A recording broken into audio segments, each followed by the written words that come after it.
6절 두 절을 한번 같이 합독하겠습니다. 시작. 젊은 자들아, 이와 같이 장로들에게 순종하고 허리를 동이라. 하나님은 교만한 자를 대적하시되 겸손한 자들에게는 은혜를 주시느니라.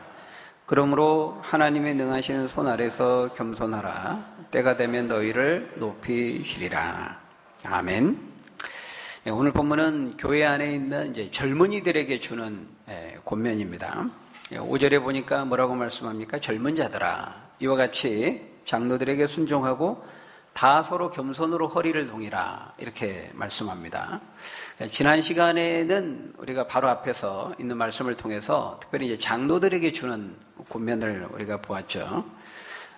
여기서 이제 말하는 장로들이라고 하는 것은 오늘날 그 장로들과는 물론 같은 점도 있지만 좀 다르다고 했죠. 여기서 장로들이란 우리 이제 장로교 안에서는 오늘날 우리가 이제 장로님이라고 부르는 분들, 그리고 이제 저와 같은 목사들을 다 아울러 일컫는 말이라고 해서요. 그래서 우리 장로교 안에서는 이제 그 두 종류의 장로가 있는 겁니다.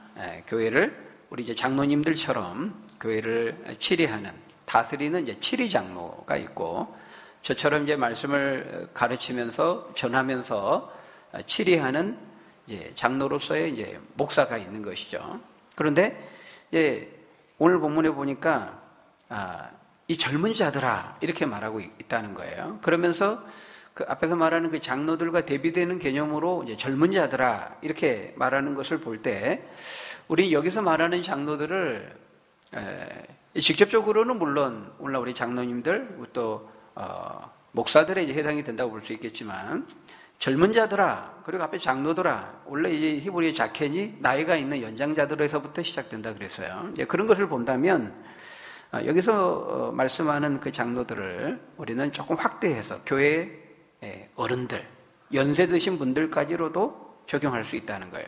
나아가 다른 사람들에게 영향력을 미치는 어떤 권위자들, 또 지도자들, 영적인 교회 안에 있는 모든 지도자들, 영향력 있는 리더들까지도 다 총칭하는 것으로 볼 수 있다고 말씀을 드렸습니다. 그래서 이 장로들을 향해서 사도는 권면했는데, 앞에 뭐라고 권면했어요? 하나님의 양무리를 치되 그 은혜에 감사하는 자원하는 마음으로 양들을 치라, 그렇게 권면했었죠. 그리고 주장하는 자세로 하지 말고, 뭐라고 그랬습니까? 주장하는 자세를 취하지 말고 양무리의 본이 되라, 이렇게 말했습니다. 그러니까 말로만 하지 말고 먼저 솔선수범하라는 것이죠. 그렇게 권면한 다음에, 장로들에 대한 게 권면한 다음에, 이제 오늘은 이 젊은 자들에게, 특별히 따르는 자들에게 이제 권면을 하는데 뭐라고 말하고 있습니까? 젊은 자들아. 그러니까 이 젊은 자들은 이제 나이가 젊은 사람들도 가리키지만 그 장로라는 개념과 대비될 때 따르는 자들을 이제 전부 총칭한다고 말할 수 있는 것이죠. 젊은 자들아, 이와 같이 장로들에게 순종하고 다 서로 겸손으로 허리를 동이라, 이렇게 말씀합니다. 하나님이 세우신 그 장로들의 권위에 겸손히 순종하라는 것입니다. 그러니까 다른 말로 하면 하나님이 교회 안에 세우신 권위자들을 순종하고 인정하고 따르라 하는 것이죠. 만일 그렇지 않다면 그것은 그 권위자에게, 그 사람 권위자에게 순종하지 않는 것이 아니라 그 권위자에게 권세를 위임하고 부여하고 세우신 하나님께 순종하지 않는 것으로 하나님이 간주하셔서, 하나님께서 어떻게 하신다고 말씀합니까? 거기 5절에 보니까 하나님은 교만한 자를 대적하시되 겸손한 자들에게 은혜를 주시느니라. 하나님께서 그런 자들을 어떻게 하시겠다고요? 대적하시겠다, 이렇게 말씀하고 있는 것이죠. 여러분, 굉장히 이것은 중요한 원리라는 것을 우리가 잘 기억해야 됩니다. 여러분, 하나님이 제일 싫어하는 사람이, 우리가 성경 신구약 성경을 쭉 보면 하나님이 제일 싫어하는 사람은 어떤 사람 같아요? 사실은 교만한 사람입니다. 하나님이 제일 싫어하는 사람. 아담과 하와가 죄를 지을 때에도 이제 교만에서부터 시작이 됐거든요. 하나님과 같아진다, 이 뱀의 말을 듣고 유혹에 빠져서 죄를 범하지 않았습니까? 하나님이 제일 싫어하는 사람이 교만한 사람인데, 그 교만한 사람의 특징적인 모습 가운데 하나가 뭐냐? 앞에 선 권위자들을 인정하지 않는다라는 것입니다. 왜냐하면 항상 자기가 최고라고 생각하거든요. 그러니까 인정하지 않는 것이죠. 여러분, 하나님이 세우신 원리, 우리가 이것을 잘 볼 필요가 있어요. 여러분, 오늘 본문 5절에서 말씀하는 이 순종이라고 하는 이 단어, 이거는 이제 베드로전서 안에서만 5번 사용이 됩니다. 오늘 본문 읽었던 이제 이 순종하라 이 말은 베드로전서의 제일 마지막에 나오는 말이죠. 앞에 4번 등장했습니다. 기억하시는지 모르겠습니다만, 베드로전서 2장 13절에 한 번 나오고요, 18절에 2번째 나오고, 3장 1절에서 한 번 나오고, 또 5절에서 4번째로 나오고, 오늘 본문이 이제 마지막 5번째 언급이 되는데요. 거기 2장 13절에 보면은 인간의 모든 제도를 주를 위하여 순종하되 혹은 위에 있는 왕이나 총독에게 하라 그랬죠. 그러니까 이것은 나라의 권세와 권위를 의미하는 공권력에 대해서 순종해야 될 것을 말씀하는 것입니다. 그리고 2장 18절에서는 사환들아, 이거 우리가 다 본 겁니다. 사환들아, 범사에 두려워함으로 주인들에게 순종하되 선하고 관용하는 자들에게만 할 것이 아니라 까다로운 자들에게도 그리하라, 이렇게 말했습니다. 이것은 우리의 사회생활이나 직장 생활 속에서 상사들에게 순종해야 될 것을 말씀하는 것이고요. 그 다음에 세 번째 3장 1절에 보면 아내들아 이와 같이 자기 남편에게 순종하라 말씀하심으로써 가정 안에서 아내가 남편에게 순종해야 된다는 것을 말하고 있어요. 그리고 3장 5절에서는 한 번 더 아내들에 관련해서 말하고 있고, 아브라함 그 사례의 예를 들면서, 그 다음에 이제 오늘 본문 5장 5절에서는 젊은 자들아 이와 같이 장로들에게 순종하라 권면함으로써 특별히 교회 공동체 안에 있는 영적인 리더들과 지도자들에게 순종해야 될 것을 말씀하고 있는 것입니다. 그러니까 여러분, 결국 이 모든 것은 무엇을 말씀하고 있어요? 하나님께서 권위를 부여하신 자들에게 순종하고 그 권위를 인정해 줘야 될 것을 말씀하는 것이죠. 여러분 보세요. 어디에서나 인간이 있는 모든 곳에서는 지금 하나님께서 성경을 통해 말씀하는 이 원리를 보면 가정 안에서는 남편을 권위를 세웠죠. 교회 안에서는 장로들을 권위를 세웠다는 거예요. 그리고 직장에서는 상사들을 권위를 세웠죠. 나라에서는 나라의 통치자들을 권위를 세웠다는 겁니다. 다시 말하면 인간이 있는 곳에는, 인간이 모여 있는 곳에는 하나님께서 반드시 권위자들을 세워서 그들을 통해서 다스리고 이끌게 하셨다는 거예요. 그러면서 존속하고 그 공동체 질서가 존속되고 발전되도록 하신 것이죠. 이것이 하나님이 정하신 원리라는 거예요. 이것은 베드로전서에만 등장하는 것이 아닙니다. 베드로 사도를 통해서 말씀하신 것이 아니고 이미 우리가 살펴보았습니다마는 로마서, 에베소서, 골로새서, 구약에 있는 많은 성경, 신약에 있는 많은 성경을 통해서 하나님이 한결같이 말씀하는 원리라는 거예요. 그래서 우리가 바울 서신, 우리가 앞에서 다 살펴보았습니다만 로마서 13장에도 보면요, 우리 한번 말씀을 한번 봐볼까요? 로마서 13장, 그 말씀은 로마서 13장에 보면은 우리가 살펴보았던 건데, 각 사람은 위에 있는 권세들에게 복종하라. 권세는 하나님으로부터 나지 않음이 없나니 모든 권세는 다 하나님께서 정하신 바라. 그러므로 그 권세를 거스른 자는 하나님의 명을 거스름이니 심판을 자취하리라. 거스르는 자들은 심판을 자취하리라, 이렇게 말하고 있어요. 굉장히 강력하게 말씀하고 있는 것이죠. 여러분, 오늘 본문에서는 그 권위를 따르지 않는 자들을 하나님이 대적하신다고 말씀하셨어요. 그러니까 굉장히 지금 사도 바울을 통해서 하는 말씀과 거의 일맥상통한 말씀이에요. 그러니까 사도 바울을 통해서는 그런 권세를 거스르는 자들 어떻게 하시겠다고요? 심판하시겠다, 이렇게 말씀했고, 오늘 베드로 사도를 통해서는 그렇게 대적하면서 교만한 자들을 하나님이 대적하시겠다, 이렇게 말씀하는 거예요. 결국 똑같은 말씀인 것입니다. 하나님이 세우신 인간 권위자들을 인정하지 않고 순종하지 않는 자는 결국 그것을 인간 그 권위자에게 순종하지 않는 것으로 보는 것이 아니라, 하나님은 하나님이 세우셨기 때문에, 하나님이 그 원리를 정하셨기 때문에 하나님께 순종하지 않는 것으로 여기신다는 거예요. 여러분, 에베소서 5장 6장 우리가 이 사도 바울 서신을 봤습니다. 거기서도 골로새서 3장 4장에서 또 똑같이 말씀하고 있어요. 거기 보면은 나라의 권세에 대해서 말하고 있어요. 세상의 안정과 사회 질서를 유지하기 위해서 하나님을 대리하여 그 권세자들을 세우셔서 이 나라와 질서를 다스리게 하셨는데 그 권세자들에게 복종해야 된다 이렇게 말하고 있고요. 또 가정 안에서는 아내가 남편에게 복종해야 된다. 사도 바울도 그 에베소서 5장 6절 똑같이 말하고 있습니다. 또 종과 상전의 관계에서 종들아 두려워하고 떨며 성실한 마음으로 육체의 상전에게 순종하기를 그리스도께 하더라. 주님께 순종하듯이 직장 안에서 상전들에게, 육체의 그 상전들에게 순종하기를 주님께 하듯 하라 하시면서 순종에 대해서 말하고 있어요. 사도 바울은 에베소 6장 1절에서는요, 베드로 사도가 말하지 않는 거 하나를 더 말하는데, 자녀들아, 주 안에서 부모에게 순종하라. 부모와 자녀의 관계에서 그 부모의 권위를 존중하고 부모의 권위에 순종해야 될 것을 한 가지 더 덧붙이는 것을 볼 수가 있어요. 그러니까 이제 베드로 사도는 가정에서 남편의 머리대만 이야기하죠. 사도 바울은 그것도 얘기하면서 부모의 그 권위에 대해서 존중하고 순종해야 될 것을 하나 더 말하고 있다는 거예요. 그러니까 여러분, 이게 하나님께서 이 세상을 다스리는 원리라는 것입니다. 여러분, 하나님께서 인간을 창조하신 다음에 하나님께서 이 세상의 모든 만물을 창조하신 다음에 어떻게 하셨죠?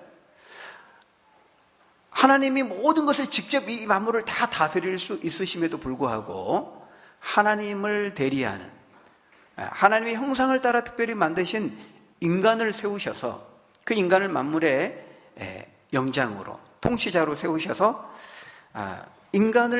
하나님을 대리하여 그 인간 통치자로 하여금 이 만물을 다스리게 하셨다는 거예요. 그래서 창세기 1장 26절 우리 한 말씀 한번 볼까요? 거기 보니까요, 같이 읽습니다. 시작. 하나님이 이르시되 우리의 형상을 따라 우리의 모양대로 우리가 사람을 만들고 그들로 바다의 물고기와 하늘의 새와 가축과 온 땅과 땅에 기는 모든 것을 다스리게 하자 하시고, 물론 하나님이 이 온 우주 만물을 다스리시죠. 지금도 통치하시죠. 그런데 하나님은 그 통치의 일부를 위임해서 인간들에게 위임하셔서 대리로 하나님을 대신하여서 이 만물을 다스리게 하셨다는 거예요.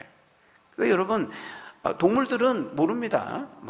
환경이 오염됐는지 어쨌는지, 종들이 먹이 사슬이 이게 파괴되면은 황소 개구리만 막 늘어나고 생계 파괴되는 것이거든요. 인간만 이걸 볼 수 있는 거예요. 하나님이 그런 것을 하나님의 형상 속에 지성과 감정과 의지를 가진 그 존재로 우리 인간을 만드셔서 이 사명을 우리에게 주신 거예요. 그러니까 우리가 그 사명을 잘 감당해야 되는 것이죠. 이렇게 하나님은 온 우주 만물을 창조하신 다음에 직접 하나님이 다 하실 수 있었음에도 불구하고 특별히 하나님의 형상을 따라 만드신 인간에게만 이 다스림의 권세를 대신 그 하나님의 만물에 대한 왕적인 주인된 그 권세를 대신 위임하셔서 대리하여 통치하고 다스리게 하셨다는 거예요. 바로 그런 것처럼 하나님은 이 세상 나라라는 그 영역에서는 왕이나 대통령이나 권세자들을 세워서 그 일을 하게 하셨고, 가정 안에서는 부모에게나 남편에게 그 권세를 위임하셔서 그 머리됨의 권세를 부여하셨고, 직장에서는 상사에게 순종하는 그런 방식을 통해서, 그리고 교회 안에서는 바로 장로들의 권세에 순종하도록 하는 그 방식을 통해서 이 세상의 모든 공동체가 또 교회가 존속되고 사회가 유지될 수 있도록 하셨다는 거예요. 바로 이것이 하나님이 정하신 원리라는 것입니다. 그렇기 때문에 여러분, 우리 하나님 믿는 사람들은 우리가 어디에 있든지, 교회 안에서는 말할 것도 없고 교회 밖에서든 어디서든지, 가정에서든 사회에서든 직장에서든 나라 안에서든 우리는 이 하나님의 말씀의 원리를 따라서 어떻게 해야 돼요? 세워진 권위자들, 앞에 세워진 그 권위자들을 존중해주고 따르고 순종하는 자들이 되어야 한다는 거예요. 근데 오늘날 이 시대 풍조는 반대로 가고 있어요. 특히 우리 대한민국의 한국적인 상황을 보면 이 권위를 아주 심각하게 무시하는 그런 상황으로 가고 있거든요. 그래서 우리나라 경찰, 소방관, 소방서 이런 이제 공권력을요, 사람들이 아주 우습게 봅니다. 우리나라 사람들은 아주 무시하고 함부로 대해요. 심지어는 경찰서 안에 들어가서 막 고성을 일삼고, 막 폭력을 일삼고, 난동을 부리고 그러죠. 또 집단의 힘을 과시하면서 폭력을 일삼아도요, 경찰이 출동해도 거의 아무것도 못합니다. 왜냐하면 시스템 자체가 공권력을 무시하는 시스템이 되어 있어요. 거기서 뭐 하다가 경찰이 조금만 뭐 하면 경찰이 다 책임져야 됩니다. 그러니까 공권력을 완전히 존속할 수 없도록 자꾸 그렇게 흘러가고 있는 것이죠. 그러니까 학교에서 학생들이 교사의 권위를 인정하지 않아요. 우습게 봅니다. 용어도 속어들을 사용해서 교사들을 일컫고, 교사 이름 부르죠. 이름 부르고, 심지어는 그런 이제 잘못된 학생들의 그런 행실들을 지도하고 바로 잡으려고 하면 학생들이 한번 해보세요. 사진 찍어서 신고할 거예요. 오히려 위협하고 협박합니다. 그러니까 교육 제도도 문제죠. 학생들이 원하는 대로 다 해주는 것이 학생을 위한 인권이라고 생각하는 이런 소위 말하는 이 학생 인권 조례, 그런 교육 제도적인 문제도 분명히 있어요. 그렇지만 단순히 어떤 한두 가지 교육적인 정책적인 문제만이 아니라 우리 사회 전반에 이렇게 팽배해 있는, 다방면에 팽배해 있는 이런 권위 파괴, 주어진 어떤 권위를 해체하는 것, 이런 기존의 이런 것들을 무시하고 깨뜨려 버리는 것이 마치 어떤 인간의 자유를 확대하고 인류가 진보하고 발전하는 것으로 생각하는 거예요. 여러분, 이번 국회에서도 보세요. 지난 주간에 원내대표라는 사람이 연설을 하는데 내 생각과 다르고 내가 듣고 싶은 말이 아니니까 막 고성을 일삼고 집단적으로 방해하고 난장판을 만들지 않습니까? 그런 것은 벌써 앞에 선 사람의 그런 권위와 그 질서를 인정하지 않는 것이죠. 여러분, 국회 안에서만 그럴까요? 여러분, 대통령을 향해서도 그렇게 막 욕설을, 쌍욕을 하고 할 말 못할 말 하죠. 앞에 뭐 대통령들 쭉 해서 지금에 이르기까지 이거는 여야를 떠나서 어떤 정책적 성향을 갖냐 관계없이 대통령은 국민들이 일단 세운 거잖아요. 그런데 대통령의 이름만 불러줘도 그냥 그 사람은 굉장히 점잖은 사람입니다. 소고, 쌍욕, 이거는 어떤 정책적인 어떤 의견을 달리하는 것에 대한 건설적인 비판을 하는 것하고 완전히 그 권위를 짓밟고 깔아뭉개고 인정하지 않는 것과는 다른 것이거든요. 그러니까 이거는 여야 할 것 없이 어떤 정치적인 성향을 가지고 있는 것과 상관없이 우리 사회 곳곳에서 위에서 아래로, 아래에서 위로 관계없이 다 열거할 수 없을 만큼 이런 권위를 인정하지 않는 분위기가 팽배해 있다는 거예요. 여러분, 아무리 우리의 시대적인 분위기가 그러할지라도요, 믿지 않는 사람들은 그럴지 몰라도 우리 믿는 사람들은 그러면 안 됩니다. 너희는 이 세대를 본받지 말고, 로마서 12장 2절에 오직 마음을 새롭게 함으로 변화를 받아 하나님의 선하시고 기뻐하시고 온전하신 뜻이 무엇인지를 분별하도록 하라, 그렇게 말씀했잖아요. 여러분, 우리는 심지어 사사롭게 무슨 동호회, 아니면 조기 축구회 같은 그런 친교 모임에서도요, 거기에도 뭐 회장을 뽑고 뭐 총무를 뽑고 임원을 뽑으면요, 존중해 줘야 돼요. 사사롭게 서너 명 친구들이 모여서 야, 네가 회비 걷어, 존중해 줘야 되는 거예요. 그게 하나님이 원하시는 겸손한 성도의 증거 중에 하나라고 말하고 있어요. 겸손과 교만으로 하나님 우리에게 말씀하고 있다는 거예요. 여러분, 우리 순모임 안에서, 수원 안에서 순장들의 권위를 인정해 주고 순종하시는 여러분 되시기를 바랍니다. 전도회 안에서 전도회장의 권위를 인정하고 따라야 되는 거예요. 규율학교 교사회 안에서도 마찬가지죠. 그렇게 앞에 선 사람들을 존중하고 인정해주고 따라주고 세워주고 순종해주는 그런 모임, 그런 가정, 그런 공동체, 그런 교회, 그런 나라가 건강하게 서갈 수가 있는 것이죠.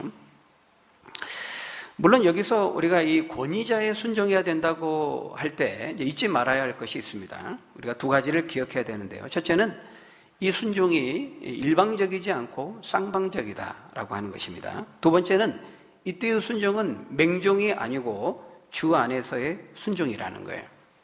그러니까 예를 들면 내가 목사니까 여러분들은 무조건 내 말을 따라야 돼요. 내 말을 따르세요. 이러면 됩니까? 안 됩니까? 그건 안 되는 거죠. 내가 순장이니까, 전도회장이니까, 내가 무슨 장이니까 모든 거 다 내 마음대로 할 수 있어. 그것을 의미하는 것은 아닙니다. 여러분 먼저 오늘 본문 5절을 보시면은 젊은 자들아 이와 같이 장로들에게 순종하고 그 다음 뭐라고요? 다 서로 겸손으로 허리를 동이라 이렇게 말씀하고 있어요.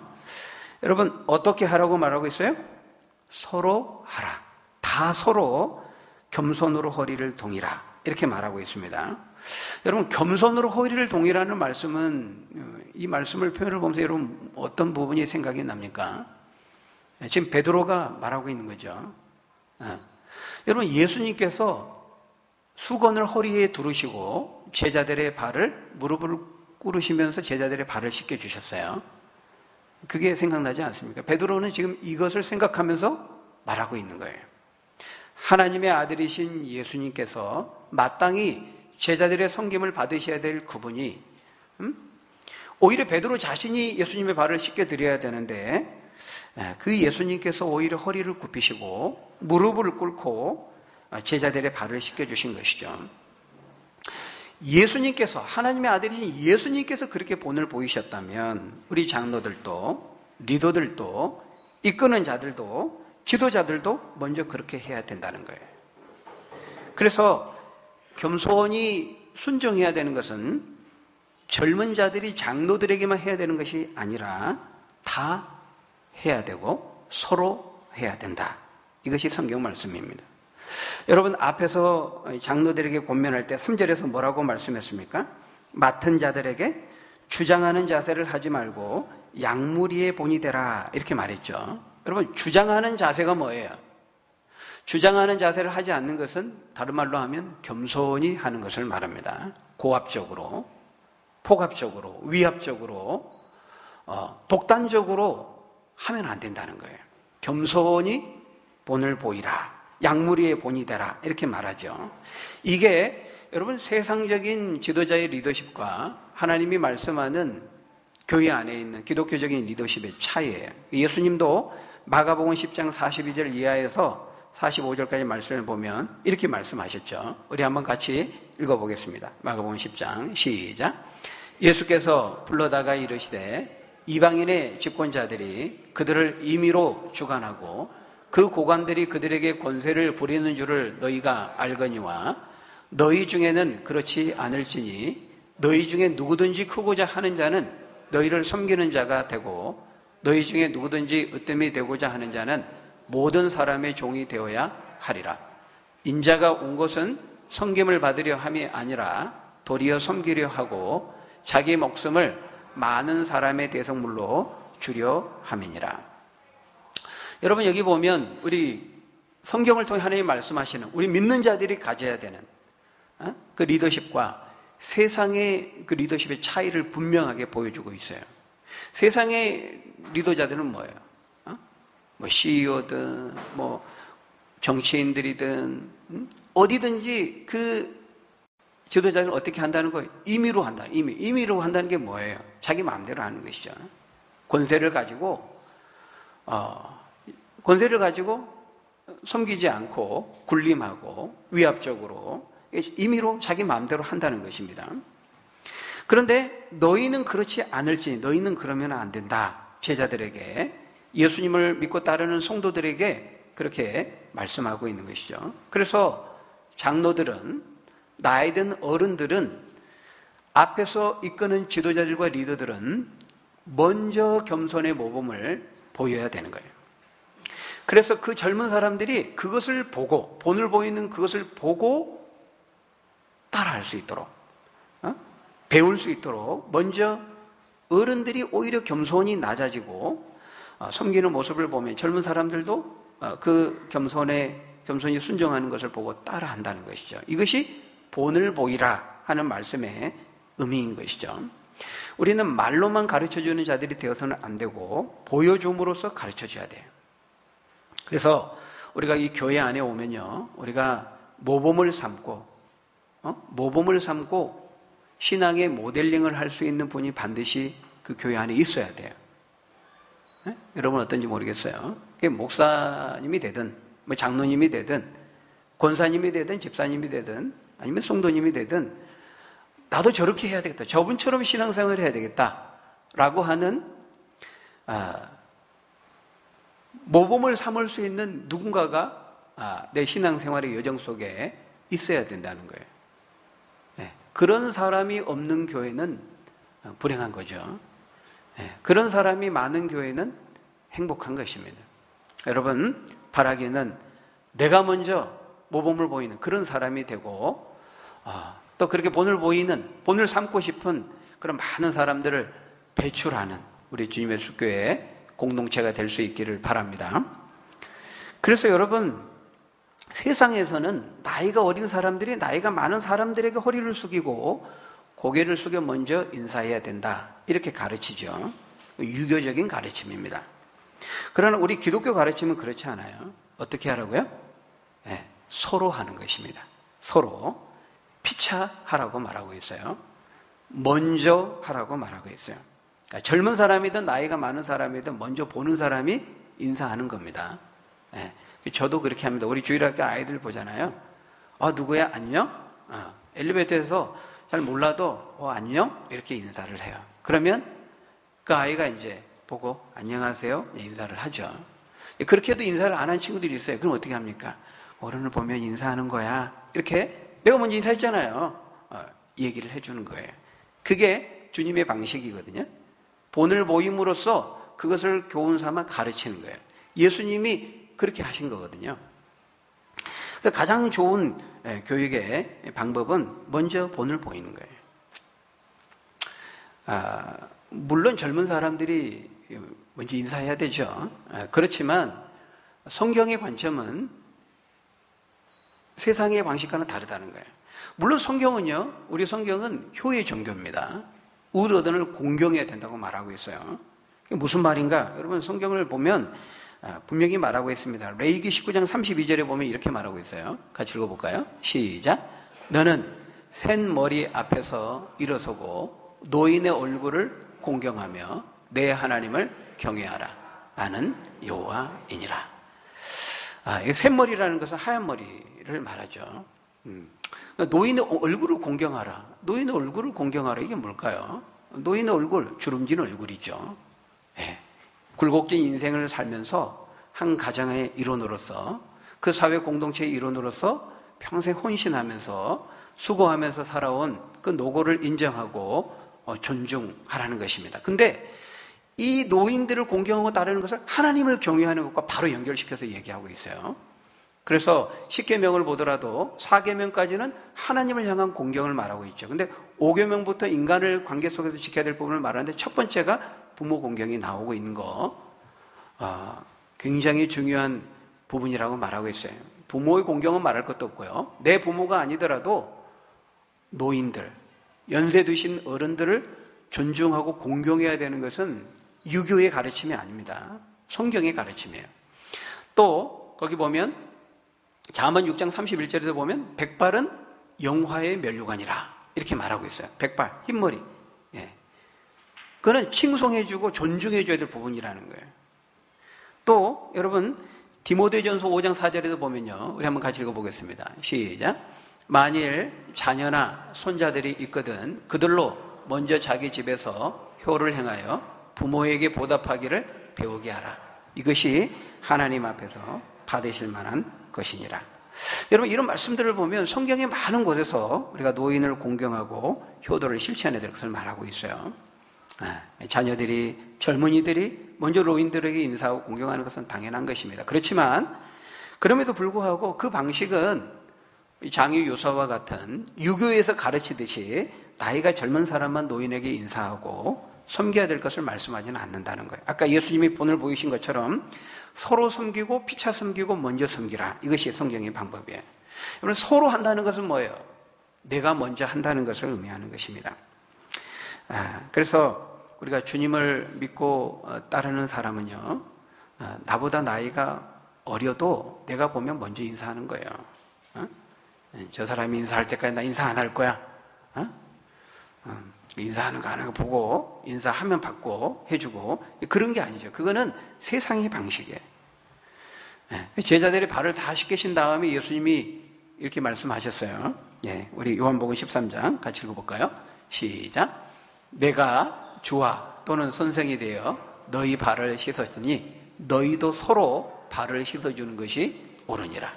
내가 너희에게 행한 것 같이 너희도 행하게 하려 하여 본을 보였노라. 그러니까 여러분, 자녀들뿐만 아니라 젊은이들에게 여러분들이 가르치기를 원한다면, 여러분의 후배들에게 뭔가 가르치기를 원한다면 말로 주장만 할 것이 아니고 내가 먼저 섬기고 내가 먼저 하는 것을 보여줌으로써 가르치면 된다는 거예요. 아까 그 아이들에게 가르치는 거, 이게 주님의 방법이라는 거예요. 예수님도 말씀하잖아요. 왜 예수님이 제자들의 발을 씻겨주셨는가? 그 이유를 말하고 있어요. 내가 씻겨줬으니까 너희도 서로 씻겨주라.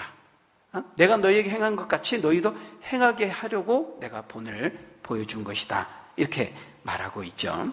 바로 그것이 섬김을 받게 합당하신 그 주님, 바로 그 주님, 하늘 영광의 보좌를 보이시고 죽기까지 낮아지시고 제자들의 발을 씻기시고 마침내 십자가에 못 박혀 죽으신 그 주님의 방식을 따르는 것이다 라고 하는 것입니다.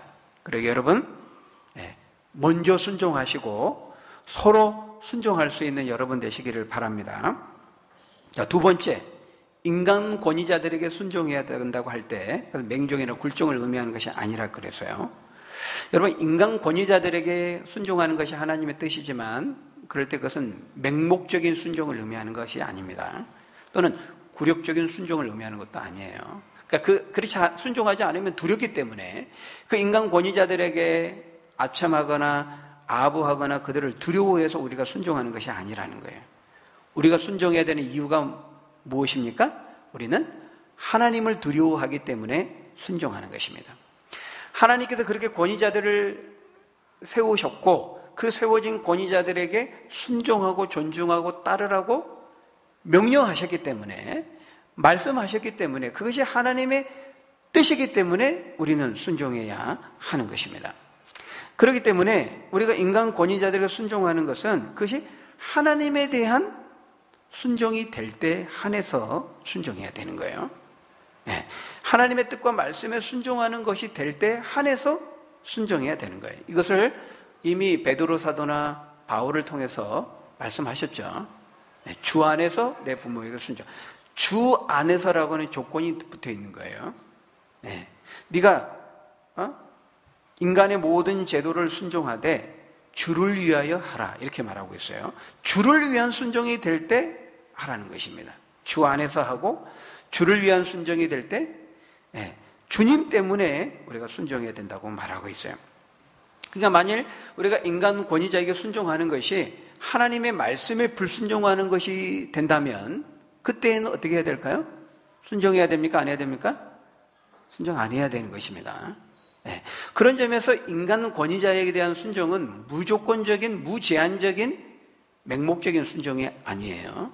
그건 조건적인 순종이고 제한적인 순종인 것이죠. 주 안에서 하나님의 뜻과 말씀에 부합할 때 하나님이 위임하신 권세를 정당하게 집행하고 사용하고 있을 때 한해서 우리는 순종해야 되는 거예요.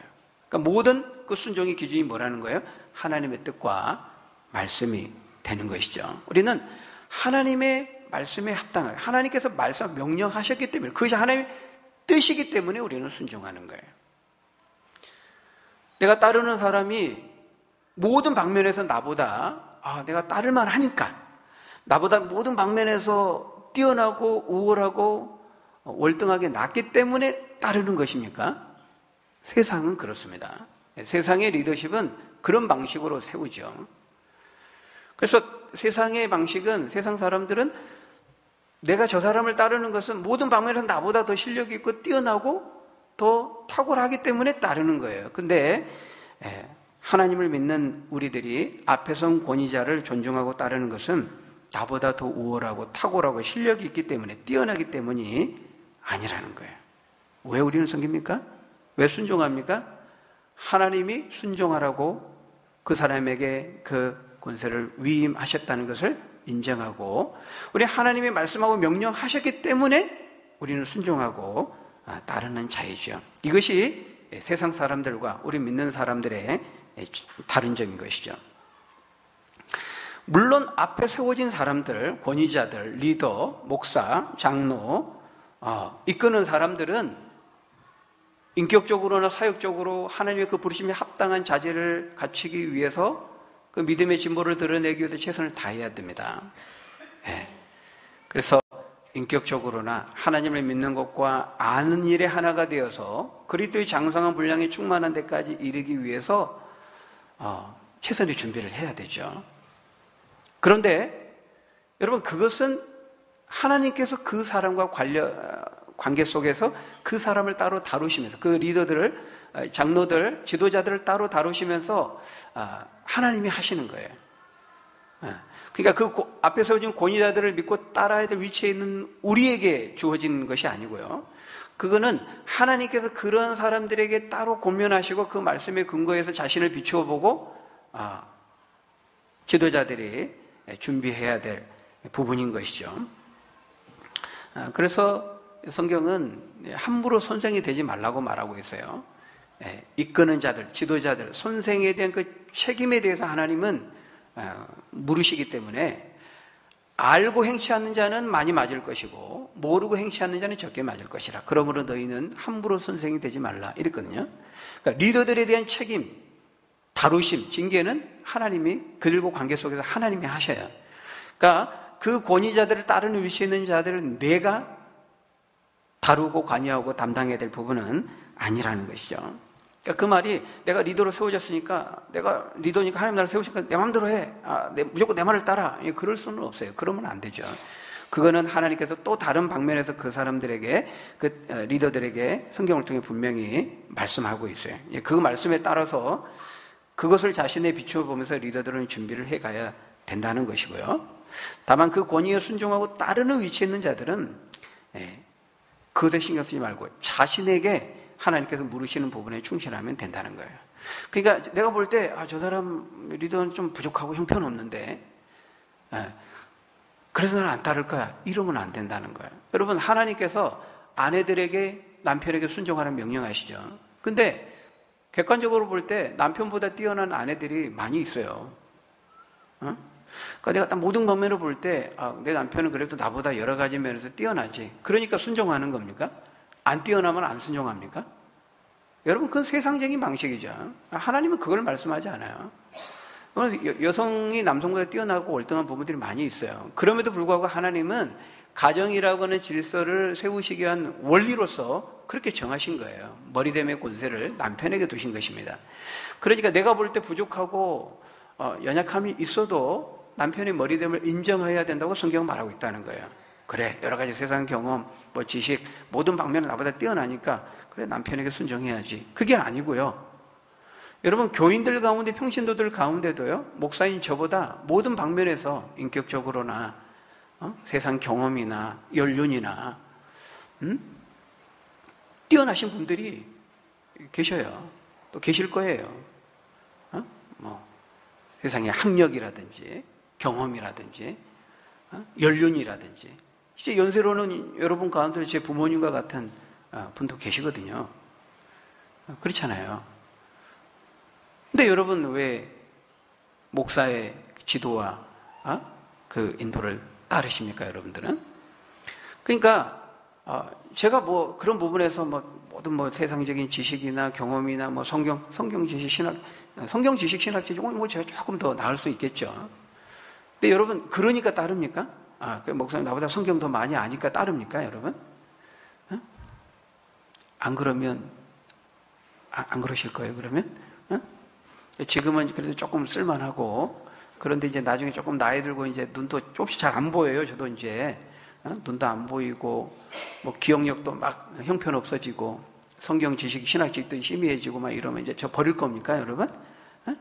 여러분, 그거 아니잖아요, 그죠? 그건 아니에요. 그러면 안 되는 거예요.